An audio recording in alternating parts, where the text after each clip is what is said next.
Selamat siang Pak, ini untuk laporan mobil Jazz GD3 panjenengan nggih. Yang tadi job pekerjaannya servis mobil sehat dan penggantian oli mesin. Dan ditambah ada beberapa kendala. Nah, ini untuk laporannya untuk yang servis dulu nggih, beberapa temuan dari kami. Nah, untuk yang mesin tadi kendalanya bensin boros. Ini sudah kita bongkar untuk sistem pengapiannya. Ini nggih. Nah, beberapa catatan ini sudah kita tulis. Cukup banyak di area sistem rem, kaki-kaki dan juga sistem mesin. Untuk yang bagian mesin dulu nih Pak. Berhubung ini mobil Jazz IDSI, jadi pengapian busi dan koil ada 8, 4 depan dan 4 belakang. Nah, ini untuk yang bagian depan. Secara visual kondisi koil masih oke, masih bawaan. Dan untuk bus ini sendiri, ini mulai miring Pak elektrodanya. Nah, niku yang tengah nggih.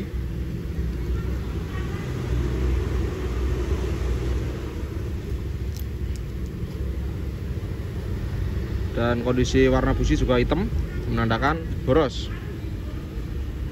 Terus untuk yang belakang nih Pak. Nah, di bagian koil terdapat oli nggih, cukup jelas nih. Kondisi oli banyak sekali tadi di ruang bakar karena adanya kebocoran oli dan olinya cukup parah. Nah, ini tadi kita vakum, olinya segini banyak yang masuk ke ruang bakar yang menyebabkan koil ini terendam oli Pak. Nah, gara-gara terendam oli biasanya menyebabkan pengapian kurang sempurna. Nah, itu juga menjadi salah satu penyebab mobil itu BBM-nya boros karena pengapiannya tidak sempurna. Dan ditambah lagi niki yang belakang nggih. Ditambah lagi niki ada 2 koil yang terlihat baru. Akan tetapi kualitas yang dipakai merek ini itu sering banget bermasalah. Dan biasanya kalau di bengkel kami tidak berani menggunakan merek seperti ini. Soalnya berdasarkan dari pengalaman, dulu kita juga pakai merek ini, tapi banyak sekali komplainan. Makanya untuk sekarang kita tidak berani menggunakan merek yang seperti ini, apalagi di barang elektrikal. Walaupun terlihat baru, cuman kualitasnya kurang Pak. Jadi kita konfirmasikan saja nggih. Semisal sewaktu-waktu next time mobil panjenengan terasa bermasalah, mungkin bisa jadi disebabkan dari kondisi koil ini yang kualitasnya kurang bagus. Nah, terus untuk busi ini yang belakang, di sini juga hitam pekat, dan ini juga mulai miring. Niku, nggih lebih bagus sih, busi itu diganti Pak, agar pengapiannya kembali optimal. Kalau kondisinya miring, otomatis pengapiannya tidak sempurna, dan itu juga menjadi salah satu penyebab bahan bakarnya terasa boros. Seperti itu. Nah, terus kita lanjut niki untuk filter udara. Niki masih bisa kita toleransi Pak, masih bisa kita bersihkan. Nah, terus setelah busi, nah ini ada bagian minyak rem dan minyak kopling. Nah, ini kondisinya kotor. Ini untuk minyak rem, nah ini untuk minyak kopling. Nah itu kondisi sampai berwarna hitam, biasanya menandakan sistem rem maupun kopling mulai bermasalah. Nah, memang untuk sementara ini masih bisa dipakai Pak. Kalau kondisinya sudah kotor, biasanya indikasi master rem itu mulai bermasalah dan master kopling mulai bermasalah. Mungkin untuk yang master rem nggih, mungkin jika panjenengan sudah ngerasa ke rem itu terasa dalam, nah penyebabnya ini Pak, dari kondisi master rem. Misalnya sudah kotor dan biasanya kotorannya itu menumpuk di bagian dalam yang menyebabkan dari sistem remnya tersebut tidak bisa bekerja secara maksimal. Sama juga dengan untuk sistem koplingnya. Ini akan, tapi untuk sistem kopling ini ada 2 Pak, master kopling atas dan juga bawah. Nah, yang bawah niki. Ini cuma indikasi mawon nggih, niki kita sampaikan. Nah, terus untuk bocor olinya sendiri Pak, niki tergolong parah. Ini dari mesin bagian atas, mesin samping, nah itu dibobok menggunakan lem, biar jelas nggih. Samping Nah itu sampai ke bawah. Terus bagian depan. Nah ini juga bagian belakang. Nah itu Pak, terlihat nggih? Nah itu sampai ke knalpot juga. Dan alangkah baiknya kebocoran oli diperbaiki agar oli tidak masuk ke ruang bakar lagi. Dan jika itu dipaksa terus-terusan, pasti sistem pengapiannya yang akan kalah Pak, karena kemasukan oli dan terendam sama oli terus menerus. Nah selain itu untuk kondisi mesin, mesinnya sendiri, nah ini berkerak ya Pak. Nah itu terlihat atau ngeslat oli ini. Nah biasanya disebabkan dari penggantian oli yang kurang rutin. Akhirnya oli mengendap di dalaman mesin. Nah terus ada radiator Pak. Nah ini menggunakan air biasa nggih di sini. Nah ini dan kondisinya juga kotor. Saran dilakukan servis radiator untuk mengecek apakah dalamannya itu mampet dan apakah ada kebocoran. Nah setelah radiator diservis, diganti menggunakan radiator coolant yang memiliki adanya zat pelindung untuk bagian dalaman radiator agar tidak mudah berkarat ataupun kotor. Seperti itu. Nah tadi pas kita cek juga lampu mundur kanan dan kiri itu mati semua Pak. Nanti kita coba kita pinjam ke lampu. Kalau hanya lampunya saja mungkin hanya perlu diganti lampu. Akan tapi jika diganti lampu tetap nggak bisa menyala, berarti elektrikalnya Pak atau kelistrikannya itu bermasalah, dan kita perlu mengurut satu persatu dari bagian belakang sampai ke depan. Nah terus untuk kendala lampu hazard menyala dan juga beberapa indikator menyala, itu nanti kita coba lepas untuk modul alarmnya dulu Pak. Setelah modul alarm terlepas, nanti kita coba test drive apakah masih muncul atau mboten. Jika sudah mboten muncul, berarti memang modul alarmnya yang error. Soalnya sering banget kita temui kejadian seperti itu Pak.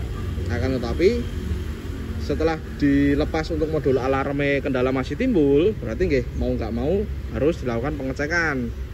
Bisa jadi karena komputernya yang mulai bermasalah, apalagi ini mobil lebih dari 20 tahun. Seperti itu. Nah terus kita geser ke bagian rem Pak. Nah ini ada beberapa. Yang pertama kanvas rem depan itu tipis, disc brake baret, kampas rem belakang mangkak, tromol baret, dan well silinder rembes kanan dan kiri. Dan ditambah ada komponen kaki-kaki yang mulai bermasalah. Nah ini kita mulai dari bagian depan dulu. Nah ini Pak, kondisi kanvas rem tipis nggih.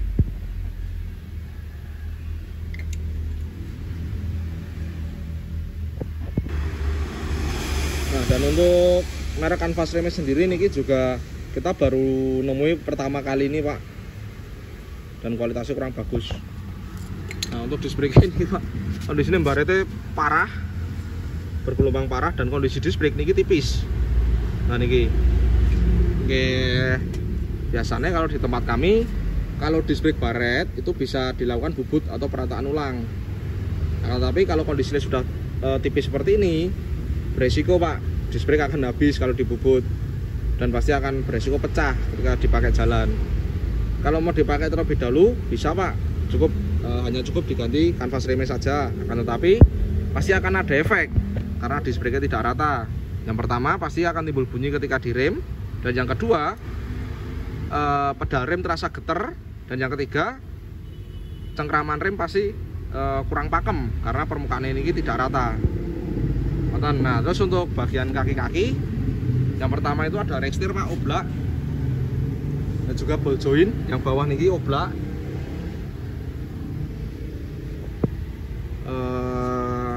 Dan untuk lebih jelasnya untuk kaki-kaki niki saran dilakukan overhaul Pak, overhaul cross member.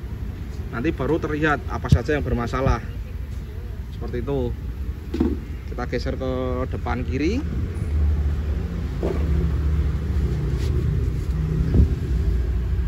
kondisi kaki-kaki sama Pak seperti yang sebelah kanan, tapi itu hanya secara visual ya. Untuk kaki-kakinya lebih jelasnya gitu, tetap overhaul cross member. Terus untuk kanvas rem niki Pak tipis. Nah niki nggih termasuk Argent. Apalagi mobil sering dipakai nggih. Jika dibiarkan maka kanvas akan habis dan beresiko nanti tinggal besi. Nah jadi besi kanvas langsung gesekan dengan besi disc brake, dan itu juga sangat berbahaya dan bisa menyebabkan remnya blong seperti itu. Terus kita geser ke belakang ya Pak, yang belakang kiri. Nah kondisi kanvas rem belakang ini mangkak Pak atau keras, akan tetapi masih tebel dan sementara masih bisa kita servis atau bisa digunakan terlebih dahulu. Nah akibat dari kanvas rem mangkak, tromolnya Pak yang kalah. Nah ini baret, tapi masih bisa kita servis. Nah untuk well cylinder ini bocor Pak. Nah ini bekasnya nggih itu.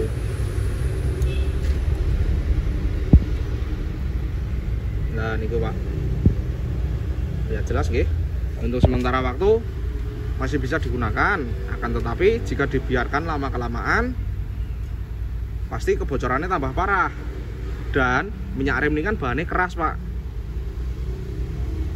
Jika niki kondisinya sudah parah, bocornya kemana-mana, sering banget kita temui Pak, gara-gara well cylinder niki bocor parah, akibatnya minyak rem rempet ke bagian kanvas, dan kanvas rem niki bisa terkelupas. Soalnya memang dari pabriknya sendiri niki hanya dilem, dan biasanya lemnya itu kalah dengan minyak rem karena memang minyak rem itu tergolong zat itu keras Pak, seperti itu. Dan niki kita tidak berani untuk menyetel handrem secara maksimal Pak, takutnya nanti malah macet atau ngancing karena kondisi tromol yang baret dan juga well cylinder yang bocor seperti itu. Terus ini yang terakhir nih Pak, dari bagian belakang kanan kondisinya sama seperti yang belakang kiri. Nah ini